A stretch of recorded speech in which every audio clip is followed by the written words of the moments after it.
Սիրելի հայրենակիցներ, իսկապես կարևոր հարց ենք քննարկում, մանավանդ մեր նման անվտանգային խնդիրներ ունեցող երկրի համար, իսկապես կարևոր է, որ հասարակությունը լինի արդար, հասարակությունում լինի արդարություն եւ հավասարություն, դրա համար իսկապես շատ կարևոր է հասկանալ, ի վերջո մենք հիմա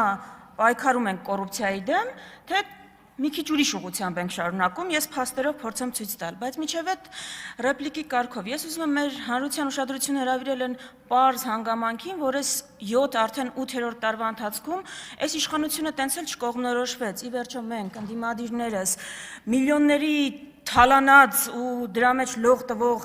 անհատներ ենք ու խմբակցություն ենք, թե 10,000 կամ 30,000 դրամի համար կոճակ սեղմողներ, որ գալիս են գրանցվեն, որ այդ 10,000-ը 30,000-ը չկորցնեն։ Մի հատ կողմնորոշվեք, էլի, մենք հիմա միլիոնների մեջ ենք բանանում, թե կնոպկա ենք սեղմում, որ աշխատավարձից չզրկվենք, ու այս լավագույնից ցույց է տալիս ձեր այդ, գիտեք, ձեր թեզերի փուչ լինելը։ Ուղղակի պահի տակ ինչ սուտ պետք է, այդ սուտը կարող եք ասել։ Հիմա գանք կոռուպցիայի դեմ պայքարին։ Նախ չկա աշխարհում երկիր, որտեղ կոռուպցիա չկա,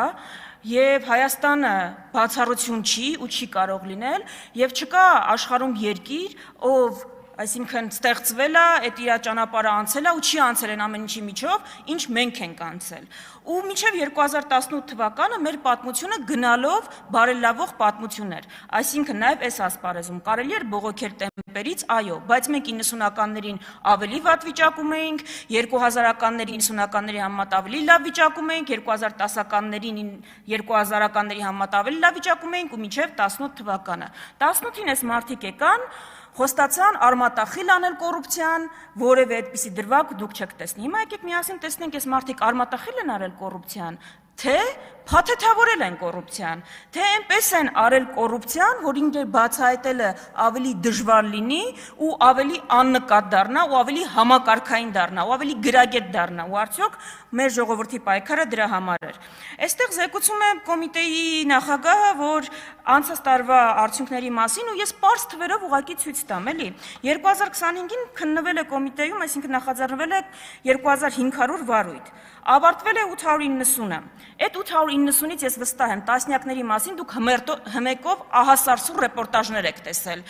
Այսքան գույք են բանանում պատրաստվում բռնագանձել, այսքան միլիոնների դրամ է բանը պահանջում դատախազությունը։ Բայց գիտեք, քանիսն է կարճվել այդ գործերից, այդ 8000-ից, այդ 800-ից։ 70%-ը 617-ը, ընդամենը 270 ուղարկվել է դատարան ու հələ այնտեղ հարց է կփլվի, թե կշարունակի մնալ։ Այսինքն, այս մարդիկ շոուի բեմադրելու բան են, մասնագետներ են։ Ուղղակի ձեզ իրոք պետք է այդ մասով բան անել,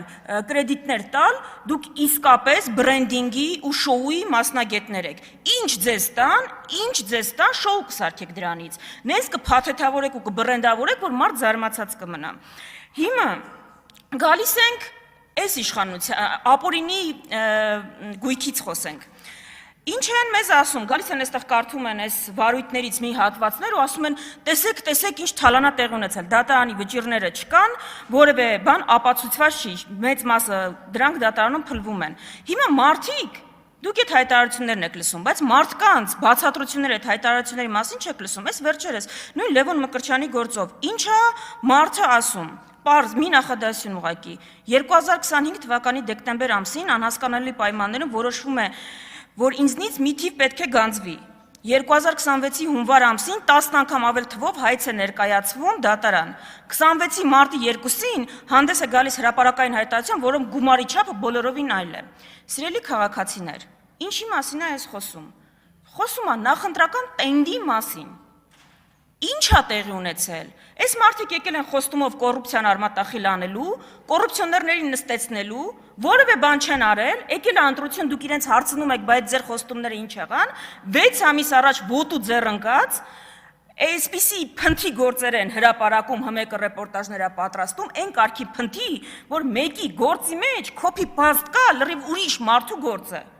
Այդ կարգի գործերով ձեզ ուզում են ասել, մեզ քվետվեք, 8 տարի ղեկավարել ենք երկիրը, նախընտրական խոստումները չենք արել, որ 13 տարի ղեկավարենք, որ 4.5 տարի էլի բան չանենք, վերջին 6 ամիս ընտրություններից առաջ գանք ձեզ ասենք, էլի կոռուպցիայի դեմ ենք պայքարում, խաղաղություն ենք բերում, Ես ուզում եմ դուք լավ հասկանաք, ՔՊԻ-ն ընտրել, նշանակում է ընտրել, որ իրենք 4.5 տարի էլի բան չանեն, վերջի 6 ամիսը ոտու ձեռ ընկած գան ձեր դռները, խոստանան նույնը ինչ որ նախորդ ընտրություններին են խոստացել, խաբեն ձեզ, այս գործերը էլի ցենց ուռճացված թվերով ներկայացնեն ու ոչինչ չանեն հաջորդ 4.5 տարիներում։ Հիմա մենք հասկանանք, այս ուժը սուրբ է, թե նույն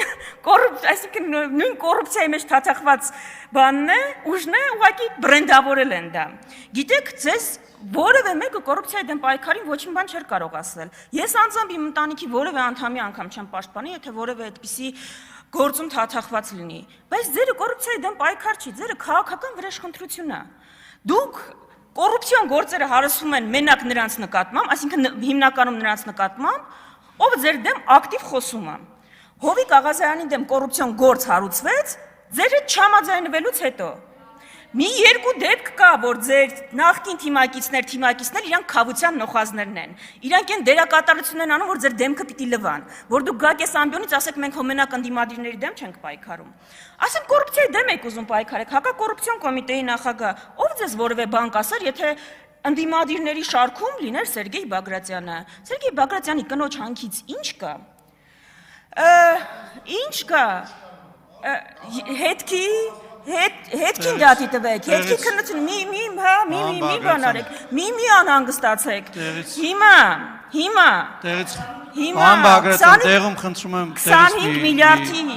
25 միլիարդից, անիվի 25 միլիարդից ինչ կա, Աննա Հակոբյանի հանգստացեք, կգակ եստեղից ելույթ կունենակ, հերքումը տարածեք ետ հետմատվեք, ես հետ լրատվականի հետաքննությանն եմ ըղում անում, ինչ եք ուզում, լսեք կգակ եստեղից հերքումը տարածեք, դուք ես հերքումները չեք տարածում, ու մի վատացեք, հանգստացեք, Տիկին Վարդանյան, մի վարքյան, պարոն Բագրատյան, խնդրում եմ, ջեր ձղաձուքումները ձեզ պայեք, նորմալ խոսեք, խնդրում եմ մի րոպե անջատեք, էլի, պարոն Բագրատյան, խնդրում եմ տեղից մի արձագանքեք, Տիկին Հակոբյան դուք նույնպես, համեցեք, շարունակեք, միացեք խոսափողը։ Աջափնյակի մետրոից ինչ կա, 8 տարի խոստացել եք Աջափնյակի մետրոյի նոր կայարան, այդ գիտեք ինչ դարձավ վերջը, վերջը քրեական գործ դարձավ ձեր նախընտրական հերթական խոստումը, այն օլիգարխների դեմ, որ հայտարարում եք պայքարում են, ո՞նց եք պայքարում, իրանց հարկային ու մաքսային արտոնություններ տալով, հետո իրանք մուծվում են Իմ քայլը հիմնադրամին, հետո Իմ քայլը հիմնադրամը անվճար դասընթացներ է անում, ու բան է անում, կրթաթոշակային ծրագիր է անում, նախընտրական տարում, այդ են եք պայքարում կոռուպցիայի դեմ, սա կոռուպցիա է, թե կոռուպցիայի փաթեթավորումը, ուղղակի ավելի սիրուն է հիմա ձեր կոռուպցիան, հա, գրեհիկ տեսք չունի, այսինքն ձեր խնդիրը էդ էր, բա ժողովրդին ասեիք, որ գալու եք փաթեթավորեիք, բրենդինգային ընկերություն եք, դա ասեիք դուք, որ այդ կոռուպցիան ավելի նենց է կանելու, որ մարդիկ չկարողանան ծայրը գտնել ու տեսնել։ Մի հատ էլ թեմա, որից քիչ է խոսվում, այս թմրե համաճարակը, որ այս երկրում կա, դա կոռուպցիա կա այդտեղ, թե չկա։ Ո՞նց է լինում, որ դուք ցանկացած ընդդիմադիր գիտեք ինչա շնչում, ում հետ է հանդիպում, ինչը անում, բայց չեք կարողանում բացահայտել ովքեր են դպրոցի մոտ թմրադեղեր վաճառում։ Չեք կարողանում, ուզում եք չեք կարողանում գտնել, ուզում եք չեք կարողանում պայքարել, թե շահառուները ձեր մեջ են, նաև։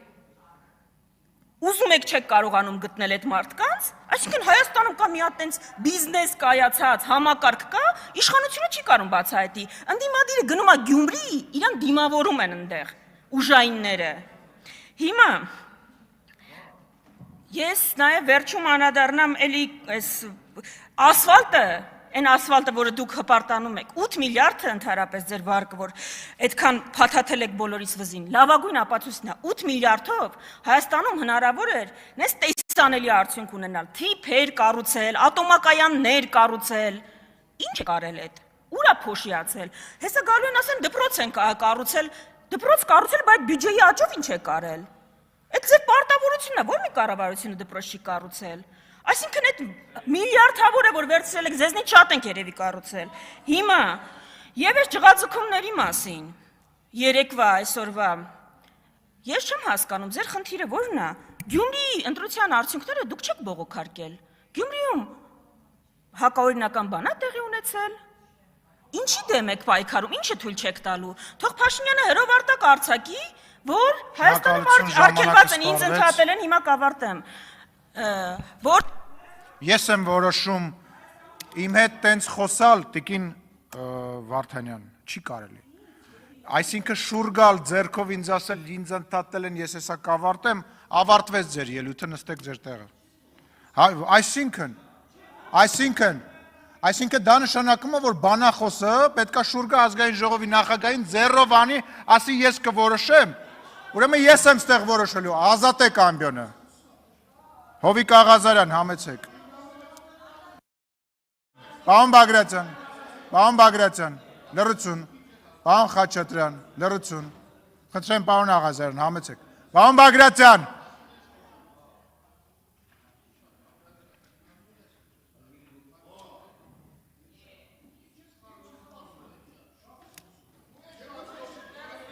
պարոն Աղազարյան, մի րոպե,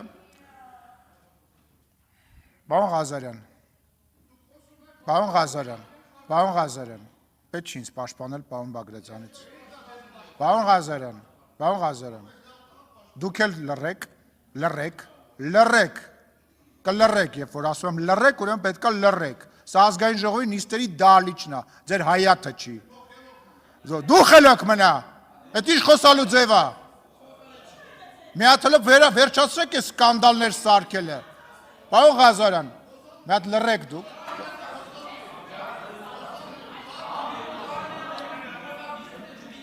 Ես ուզում եմ հասկանամ, դուք այսքան ժամանակ մի հատ ելույթ չեք ունեցել։ Ուրեմն ձեր խմբակցությունը կարգի հրավիրեք։ Պարոն Ղազարյանը իրան իրավունք է վերապահում, դահլիճ չմտած ընդեղ աստիճանավանդակից հրահանգներ է տալիս։ Մյուս պատգամավորը ինձ ասում է ես կորոշեմ, երբ եմ խոսալու, կարգի հրավիրեք ձեր խմբակցությունը, թե չէ ես կարգի կհրավիրեմ։ Ուրեմն կարգի հրավիրեք ձեր, ասում եմ, չհամարձակվեք, մտնել ազգային ժողովի նիստերի դահլիճ, ընդե աստիճանավանդակից կարգ ու կանոն թելադրեք։ Ուրեմն ես կրկնում եմ, դա ձեզ չի վերաբերվում, ես նիստերը վարում եմ նենց, ոնց որ գտնում եմ ճիշտ, այսինքն ինչ նշանակում, դուք պետք է որոշեք, թող խառնվեն, թե չխառնվեն։ Լռեք։ Պարոն Մինասյան, նստեք պարոն Աղազարյանն, բանակցությունների մեջ չենք մտնում, նստեք։ Սենց ֆորմատ չկա, նստեք ձեր տեղը, շարունակեք պարոն Աղազարյան։ Ես չեմ էլ սկսել։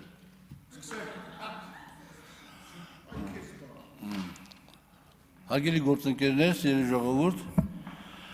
կարևորագույն հարց են քննարկում եւ